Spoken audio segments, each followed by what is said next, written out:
You all know who I am, I assume, unless you have chronic amnesia. Who are you? Do you want to just go around the table and just tell me who you are and what you're responsible for? Because then I will try and aim what I'm saying as being as useful as possible.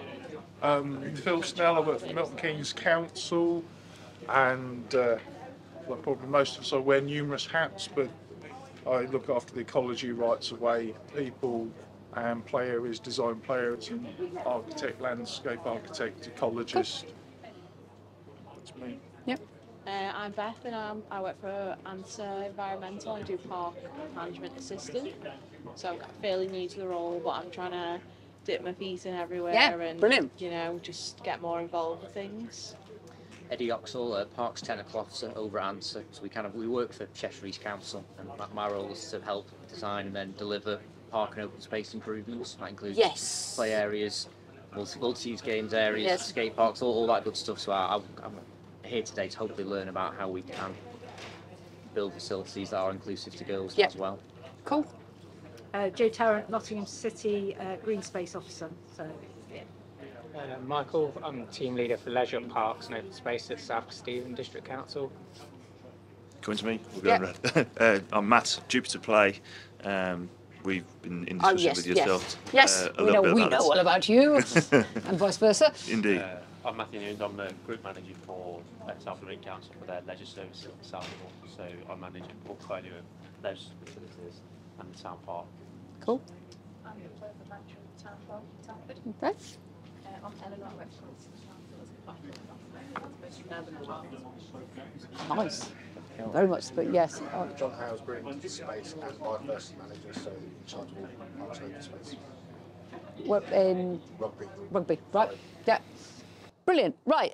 This is really not very formal at all, and I've lost the blipper, so I have to keep going back to the thing. So do interrupt and do ask questions. The basic idea, as you've all seen the presentation before, it's how we can start to think about parks differently, because we need to start seeing them more through the eyes of teenage girls. Now, this is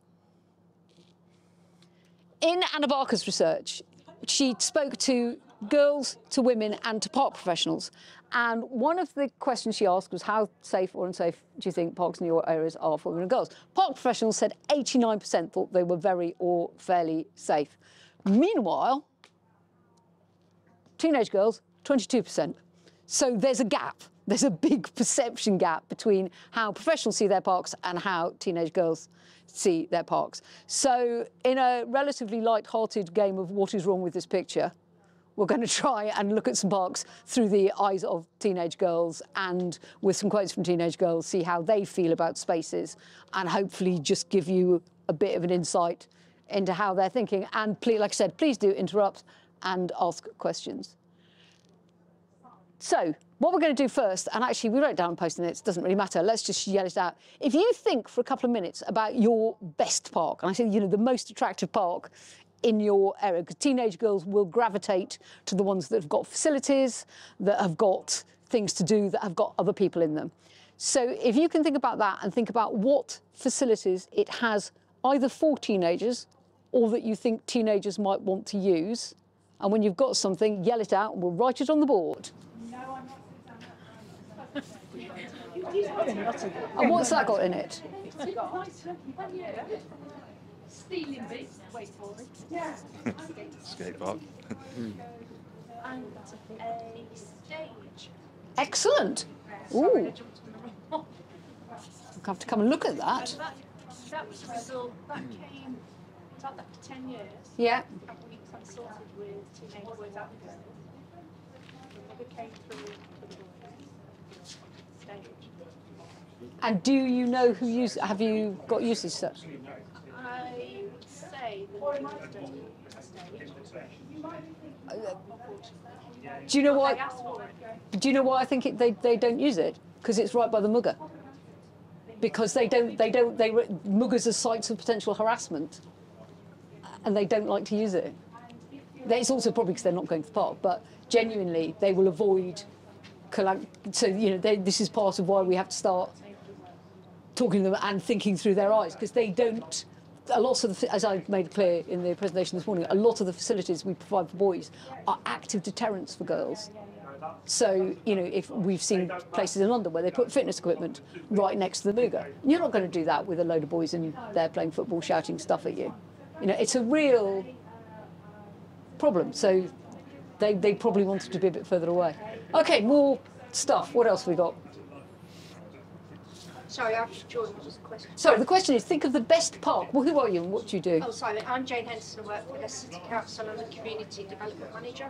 Cool. Is think about the best park that you know that you're responsible to, because teenage girls will tend to go to the nicest one. What's it got for teenagers in it? What facilities? Anybody? Anything? Cafes. Yep, cafe's good. Tennis courts.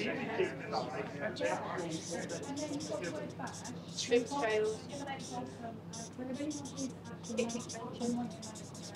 Yep, picnic benches are good. Boating lakes. Okay, I'm going to, with the exception of cafes, I'm going to say free to use. Because I think, I'm going to say free to use, because the boating lake, presumably you have to pay to use. So I think we'll limit that to free to use facility. Yes, the bandstand is good.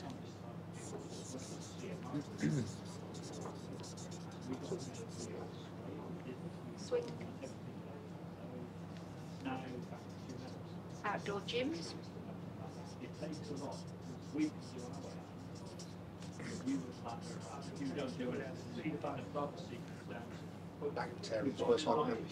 Oh, nice. Play areas. Yeah. So sort of banked seating. Yeah. Just nice places. And there's raised areas as well. Yeah. No skate parks? Yeah.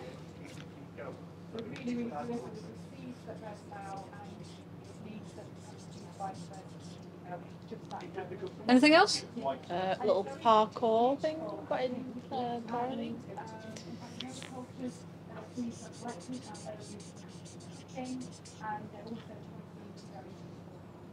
Which of those get used by teenage girls that you know? Bandstand seems great. Yeah. Yeah. I personally don't think it's the things, because I know there's plenty of examples where young girls do use muggers. In fact, I was playing with my son, playing football the other day in one, and 3 young girls who were about 13 said, "Can we come and play football with you?" Do you know why they probably did that? Because you were there as an adult. Well, they would never have gone in. They did that because they wanted more people to play a game of football. There was 2 ends; they could have played at the other end. But so I think it's sometimes, it's not necessarily the features. It's a bit, you could describe the features in a house that maybe make a house a good or a bad house. But I think there's something over and above that in certain areas. People have different opinions, different feelings. Milton Keynes, for instance, is quite parochial because it has lots of housing estates. Some are felt different to others. So I don't think it's always.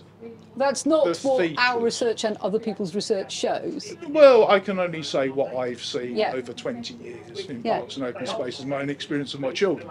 Yeah. I know skate parks where there are, I wouldn't say loads of young girls, but actually it can be incredibly collegiate, where the young people are sharing their skills with one another.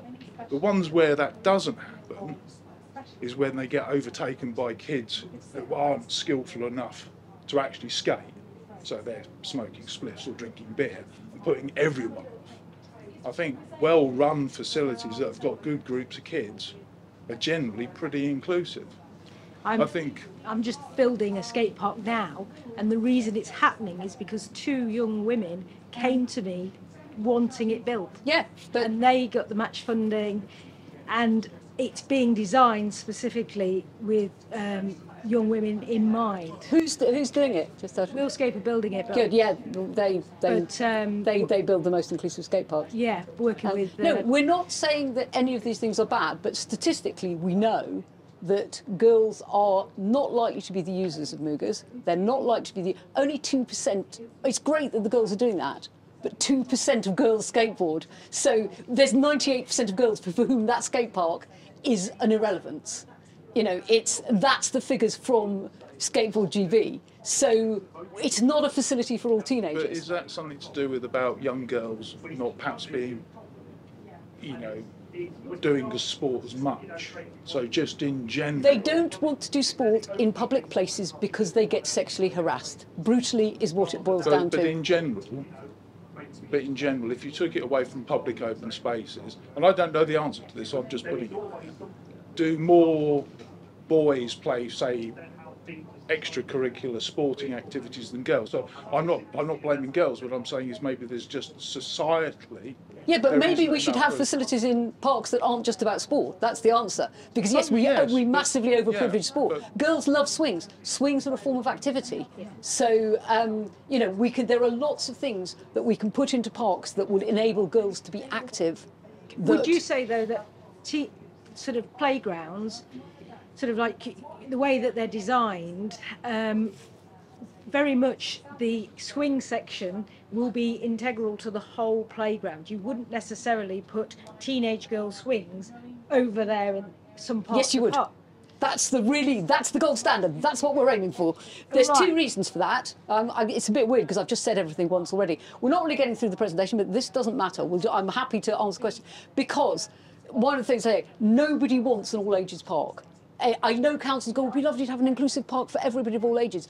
People don't want that. Teenagers want to be a long way away from the little kids because otherwise the little kids go on their equipment. They don't want to be on the little kids' equipment because their mums tut at them. And as they say, what happens if we let out a swear? They really want to be somewhere else. And it got to the stage where we were working in a park in Bath and there was a girls' school. So we've been working with a girls' school and we've done lots of engagement around it. And some of the girls started saying, school tells us not to go to the park. And we were like, that's weird. Why are schools telling? Because they're really good little kids' play area. The girls in their uniform want to go on the swings. The mums of the little kids who are coming out of school at the same time tut at them and ring the school and say the girls are all over our stuff. Well, they're all over their stuff because there's nothing else. There's literally in that park, there's a basketball court, loads of football pitches, and there's one zip wire, and then there's all the little kids' stuff. So what else are they meant to do in the park? So actually, no, they really need to have a big set of swings, not a basket swing. Nobody ever wanted a basket swing except, weirdly, somebody who makes equipment. I don't know. They want a big bank of swings somewhere else in the park. Basket swings are really popular. But that's only because they don't have big banks of big swings. They're because they get taken over by one group in the same way. So a bank of swings you can always walk up to if there's a spare swing. Yeah. If you're on your own, you can't use a basket swing really, can you? And you're quite vulnerable when you're in it. So you've got to be part of a group. And what girls tell us is they want seats that fit their bum and they want to swing high. You can't do that in a basket swing. Basket swings are really popular with people who buy playground equipment, is my conclusion, not necessarily with teenage girls. If you ask them, what they usually want is actually 3 or 4 big swings and a basket swing to be inclusive for people in wheelchairs, because they're quite concerned about that. But they don't specify a basket swing. So this is what this is all about. It's about actually going, well, are we doing the right thing? Because we're not even boys necessarily. If you ask in the Yorkshire sports stuff, they asked the boys what they wanted as well. Only 31% said they wanted a Mooga. More of them said we want big play equipment that we can mess about on. So anyway, do keep firing away the questions. So they got this right last time, so it's not as difficult as I thought it was. In Anna Barker's research, as well as doing all the questions with people, they also did photo elicitation with a group of teenage girls to get their reaction to sort of good and bad spaces. That picture got a really big reaction. Why did that picture get a reaction? I'll step out of the way. What's wrong with that picture if you're a teenage girl? Inside? Sorry? Is it because they probably feel trapped inside? Well, that is one of the things they don't like about Moogas, but it's not what they singled out in that picture. Is it the white van? It's the white van. So they are so focused on safety that they didn't even see the Mooga. They're just like, what's he doing there? Why is he parked? Why is he right up by the teenage play equipment? That's dodgy. I wouldn't go anywhere near that because of him. And then this was just a picture that Anna had chosen. They hadn't even thought about the van. So, but what I want you to take from that is just that they are seeing things really differently, and that we need to enter into the mind of a teenage girl and see how they are seeing things, not what we think is good for teenagers or what we think is what might want. Parkour. Something like 2% of the population do it, 95% male. I don't understand why it's in parks. I genuinely don't. When you could just build some swings. You know, it's there is an element about what is seen to be cool, and parkour is cool, and we shouldn't be choosing things on that way. We should actually be going, what do teenagers want? Not, I hear parkour is cool. I'm pleased to say Sport England have entirely taken it out of their recommendations now. Okay, what's wrong with this picture? They're opposites. They're not inclusive. Yeah, they're all in a row. Teenage girls want more than anything else to face each other when they talk. In the immortal worlds of one bit of constellation, because that's what happens otherwise, because they will sit on the floor opposite the bench to face each other to prove the lengths they'll go to. This is my town this summer. They're miles away. They're yelling at each other across a vast area of space, but that's what they want to do to speak to each other. So social seating, and we're not saying get rid of all park benches, it's just let's have more of a variety of stuff. We're not saying get rid of movement. Let's just have a bigger variety of stuff and include some face-to-face seating, because they see straight benches as basically a sign that they are not catered for and not welcome. It's not just like, oh, it's a bench. It's like, okay, this is not a place for us. So the more you build in social seating, and it doesn't have to be expensive. That's just gone in Bath, in a small park in Bath. That's in Superkillen, which is an amazing park that I cannot commend too highly in Copenhagen. And that's lots of social seating, and there's several different shelters. So to go to the problem, you know, if there's somebody being difficult in one space, you go to another space. Sulky teenager, photographer zone. Do they, you're referring to Copenhagen, for example. Do they have the same levels of antisocial behaviour as we do? Superkillen is actually in a really interesting area where it's the Copenhagen equivalent of Hackney. So was very full of immigrants, slightly being gentrified, a heck of a lot of tension going on. It's really well designed to minimise it, because what it has is a cycle route, and obviously because they're Danish, they're all cycling, and pedestrian path. It's a very long thin path, and that is the spine. So there are no dark corners. There's traffic through it all the time. And so it is designed to minimise the amounts of antisocial behaviour going on. Those shelters are right by the cycle path. So, you know, it's been designed to minimise that, basically. I couldn't give you an exact answer on that, but... We have, because we haven't got those through in some of Yeah. our parks, and put shelter in straight away. We've got antisocial behaviour from both girls and boys. Yes, but yes, there's a lot of ways to address that, and it you know, and sometimes a shelter isn't always the answer, but you know, different facilities will come onto the stuff in Bradford, which was was co-designed by teenage girls who couldn't have a lot of things because, you know, you couldn't put a lot of metal in because it would get taken away. You couldn't have swings because the people would be training dogs on them. But they nonetheless co-designed a space that made them very happy. So, you know, all these parameters can be worked with. You know, none of these are an absolute, you must have this. You know, every space can create something that works. But, you know, just depending on what the individual parameters are. So, on the unlovely shelter thing, what do teenage girls dislike most about this shelter? The entrance and the exit. It's not great, but no, that's not the biggest problem for them. Yeah, I mean, it will only ever get taken over by one group. The problem with one shelter, is if you've got one shelter, the most dominant group are going to take it over. They're usually the rowdiest and the most antisocial. No, the problem is, I'll let them tell you, it's where it is. It's the fact that it's facing the skate park. They're really pissed off by this. There's the idea that what they are meant to do when they're sitting down, if a shelter is provided, it is lined up so that they are expected to be watching the boys. They are so teed off about this. So don't do it, please. You know, there's so much sort of presumption about we just put the shelter near the thing. And as we said about the Muga and the stage originally, they actually don't want to be near the boys. They like some boys, but unknown boys are always a risk. You don't know if they're going to shout stuff at you, hassle you, whatever. They want to be in a different place. And one of the key things which I think in a way, I have no proof of this, but might to some degree ameliorate some of the problems, is if you create lots of different spaces in a park, you're letting lots of different groups use it at the same time. That's why you have the swings separately and all this stuff. But it also kind of actually slightly takes away all that tension, because all the teenagers are not lumped in one place. That if you're giving them lots of small bits of social seating, discrete places to be, a group of swings over there, some social seating there, you're actually spreading it out and slightly diffusing some of the issues. So, yes, that's not what they want. These are just some lovely shelters that are actually, I put them partly because they're in the UK, which is quite rare because we do spend a lot of time.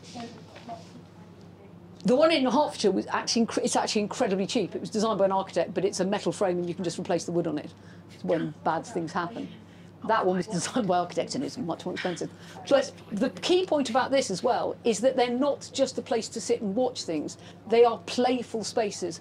All the shelters in the UK that have been co-designed and been successful are about creating something you can climb on and do things with and not just sit and be, and that you can mess about on. So, and there's loads of really good examples of that. And it's the one thing that all teenagers say, not just girls, one of the key things they want is a playful place where we can be kids, but not where the little kids are, is a verbatim quote. So it's about creating something that's just, climbing on top of a shelter is also activity. It doesn't just have to be football and skateboarding. So, we've been onto this. What is wrong with this space? Looks like all my parks. The swings are in the fence. That's the problem. So if they go on the swings, they'll get tutted at by the mothers of the little kids, and so the cycle goes on. It's really, but this is the only play equipment there is. So where else can they play? And then they get tutted at, and then they feel that they're not approved of. And you wouldn't move those junior swings because a parent that's got a toddler and an older child, they want to be with both of them. Yeah, but then you have some really big ones somewhere else that look too scary for a 7-year-old. And that's where you need to get the additional funding and. Yeah, but compared to a skate park, I'm not going to ask you what your budget is, but for the average skate park, you could buy 10 banks of swings. Oh. And the rest. Yeah. Skate parks are really expensive ways of catering for a very, very small minority. Only 8% of all teenagers skateboard. Also, just as an aside, indoor skate parks are much more equitable because they are manned or personed, and so you can have girls-only sessions. And girls will quite often only go to girls-only sessions. Yeah. So why we don't just make indoor skate parks, I don't know. Obviously, nobody can afford any of this, but we have to look at some nice pictures sometimes. That's the dream. That's the inclusive swing set. But those, I put those ones in there from Superkillen again. Social seating meets swings. And then that wouldn't be that expensive to do. I was queuing for those, because you will notice that actually it's not even stuff with teenage girls. 10 o'clock in the morning, it's as cold as it is today. I'm queuing for them because it's full of women who are just like, this is great. When we put the picture of those swings up on social media, and actually the overwhelming response was, I don't care about teenage girls, I want them for me. And so there is also about, an inclusivity in a different way. If we build big swings, maybe the adults are going to use them too. Maybe that's not such a bad thing. I put this in and then I answered it because everyone was talking about pictures in the session. So you know what's wrong with this picture. It's boy space. It's really boy space. They don't, particularly something that you don't have to book, girls are much less likely to use anyway. And they feel that it's very provisional, that if they sit down on the grass, if they use the grass, somebody will come and throw them off. Even if they were playing football, they will get thrown off by groups of boys who tell them they have no right to be there. So it's really problematic. But the other problem is, it's just grass. And actually, one of the things that comes out when we talk to teenage girls is they really want rich, natural provision. That's an attraction. They don't want just a grass desert. So to go back to the Bradford thing that I was saying about, this was co-designed by teenage girls, really, really difficult set of parameters. budget of 40 grand. They wanted to spend money as well as on sort of little stuff that they can just literally hang around on. Actually, gym bars are also really simple and incredibly cheap, but not big pull-up ones for men, but the little lower ones. They used to be in all the parks, and now they're not.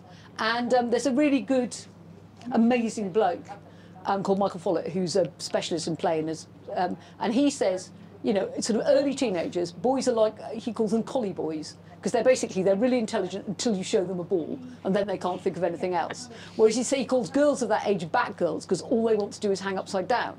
So why are we not providing for that? And that's so cheap. It's even cheaper than a bank of swings. So they wanted bars and things to hang around on, but they also wanted flowering trees, wildflower meadow, and they specified that, and that was part of what they wanted to spend the budget on. That was from the Oxford work, where we were basically, from some of the girls, we were getting planting lists, you know, as part of it. Design your ideal park. Here are some of the plants I would like. Oh, okay. So we tend to just plonk stuff in this grass, and actually that's not what teenage girls want, and it's not that difficult to do well.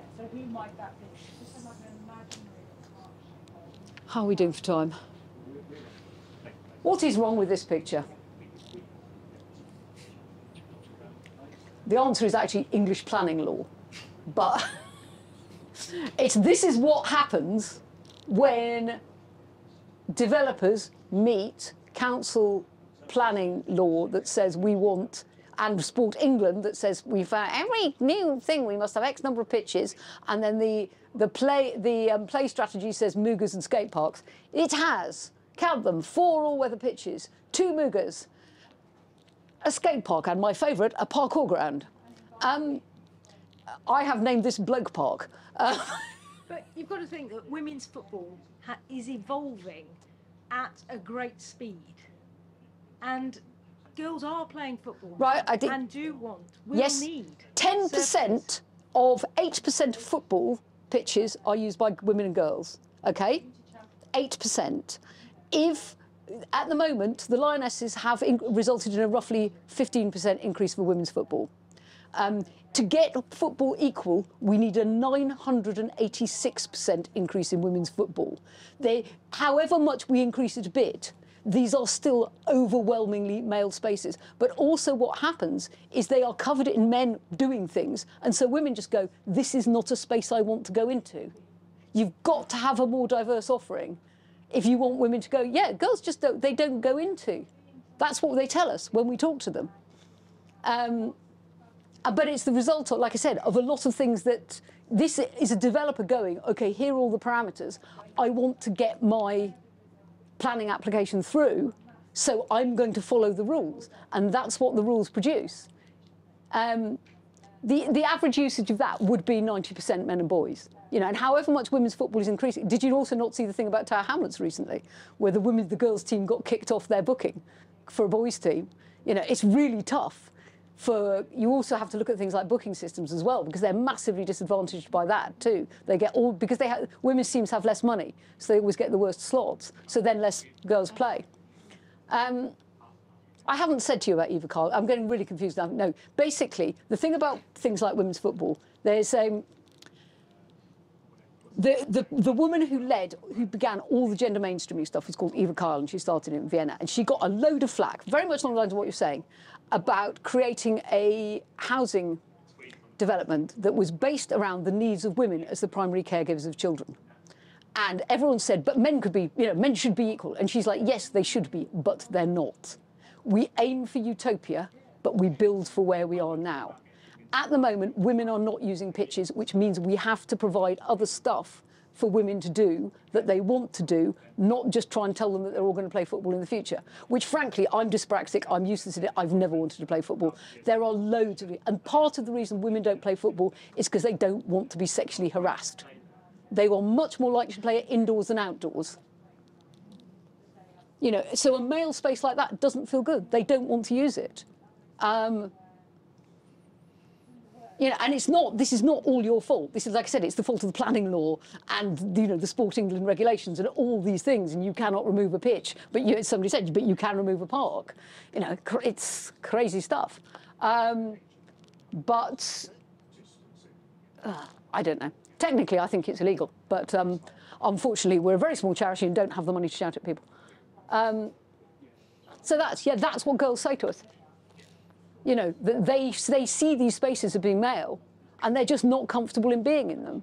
And I think don't underestimate just how much hassle teenage girls get.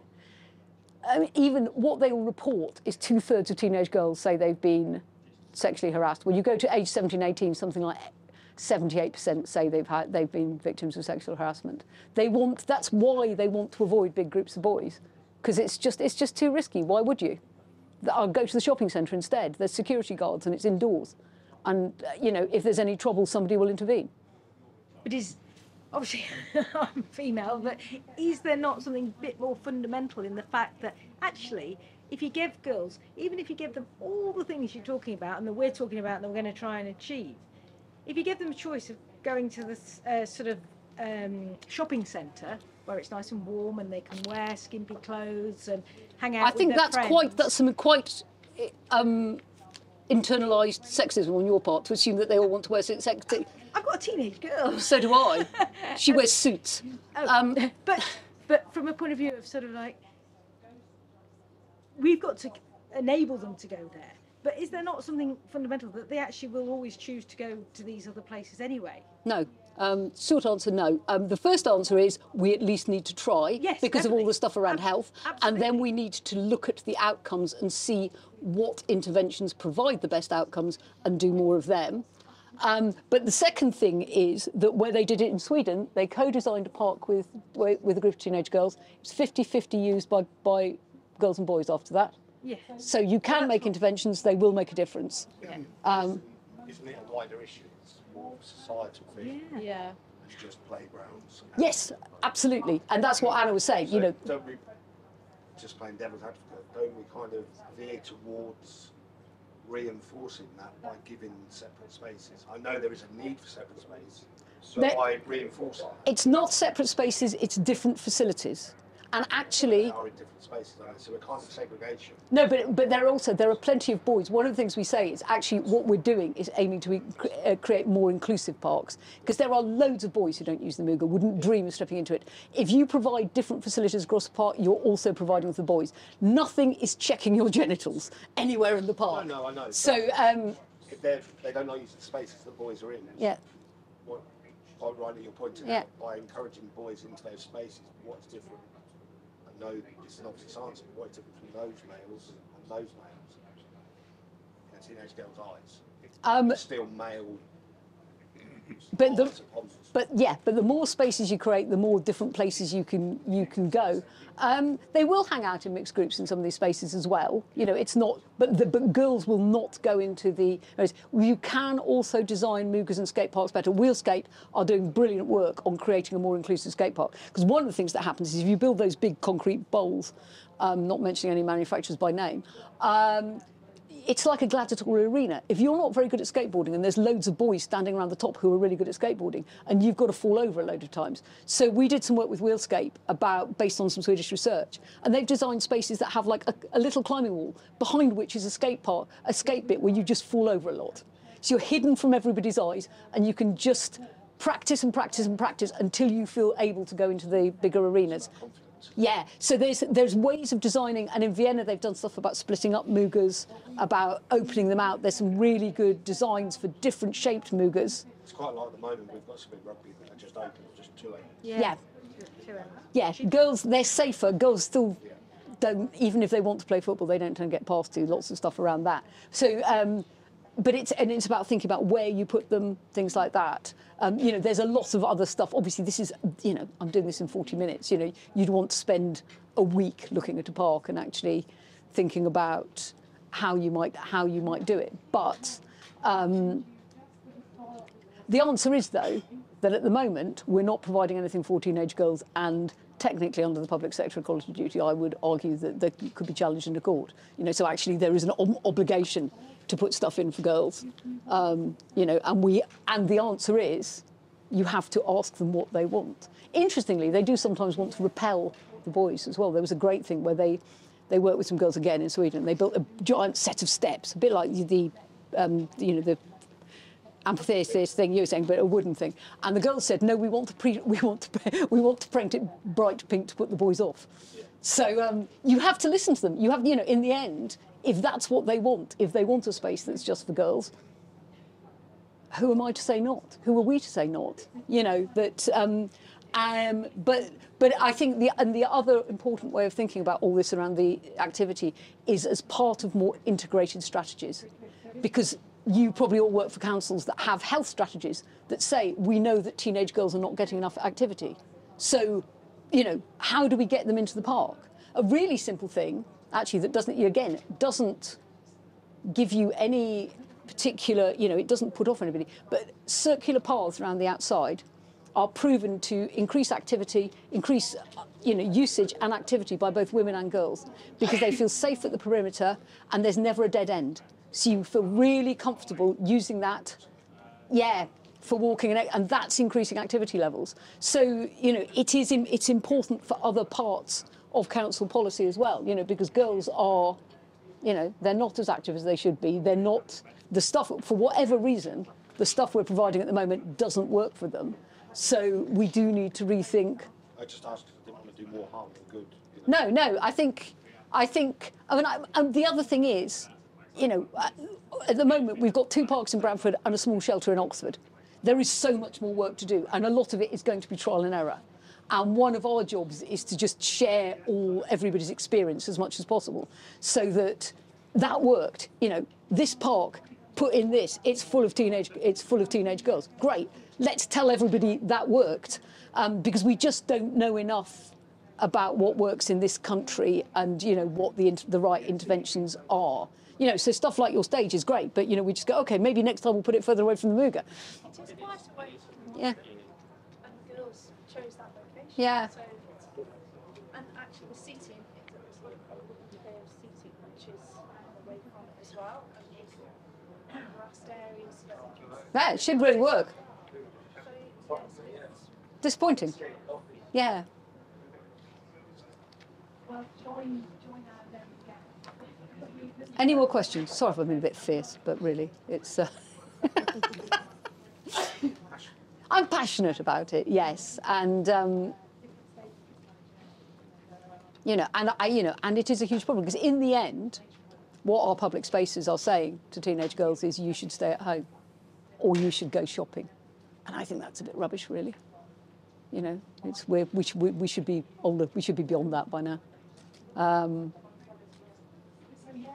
Anything else, or have I stunned you into submission? No.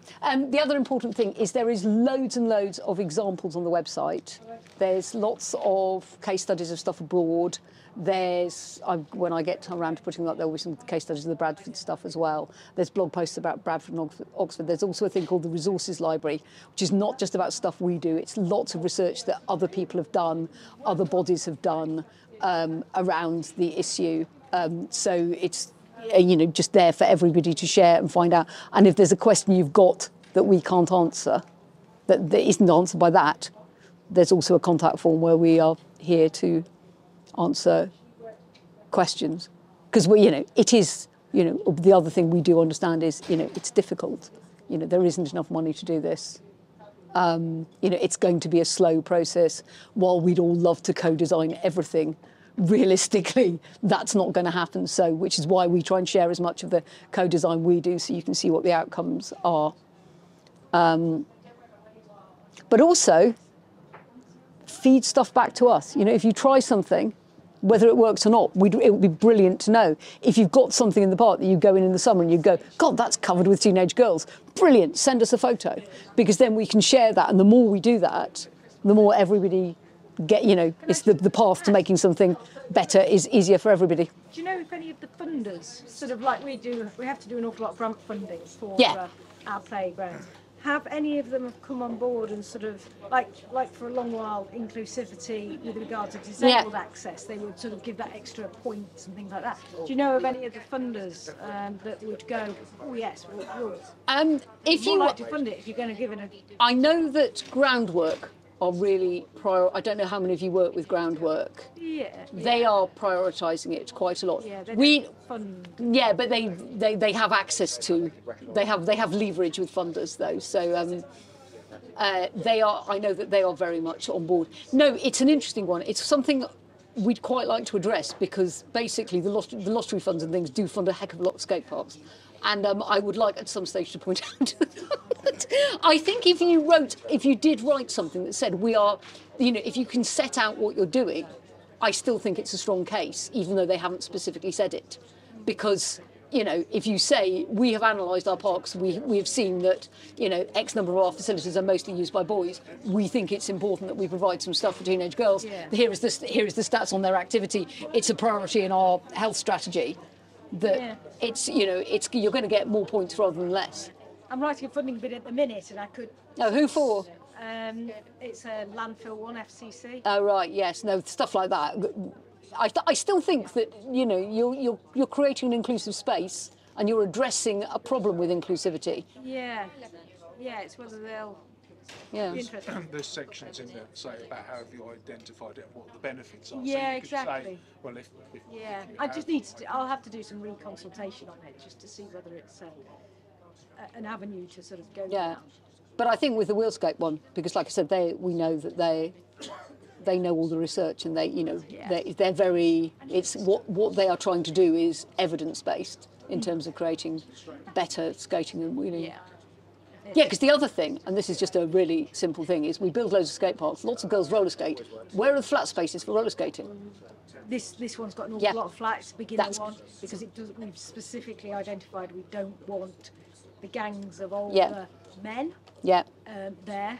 Yeah. So it's a beginner one that it's got a lot of flat space. Yeah, which is great. You see, that is much more inclusive. But I find it hilarious that loads of teenage girls roller skate, but we've never spent any money on doing anything for that. Well, it's a skate park for all. A wheeled sports park. Wheeled sports. Yeah, I think that's. Rather than necessarily skateboarding. Plazas or Milton Keynes, which are just flat with blocks. Yeah. Which old school skate. Yeah. Which is not really where anyone is anymore now. The big it's scooters and stuff like that, isn't it? The rollings, tarmac, which we've done a few of those. But the plazas are quite good because I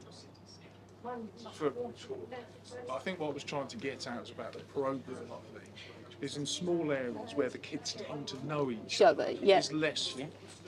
Yes, I think that's true. Yeah, that's Brian so and so. Let's leave him alone. Yeah. But that's Nigel and he's getting they're all right, so they can make those judgments. Yes. But in big cities, of course, where they're going to places where they don't. No. Yeah. Then I can see it's a lot more. I think with something like the plazas, something that would be really interesting to think about, if you've got a space and it's not being used, is to think about activations like they did at Rowntree Park. So over the summer, run 2 or 3 roller skating sessions to basically say to the girls, it's okay to do this here. And if you run some sessions, then maybe they will start to take over that space.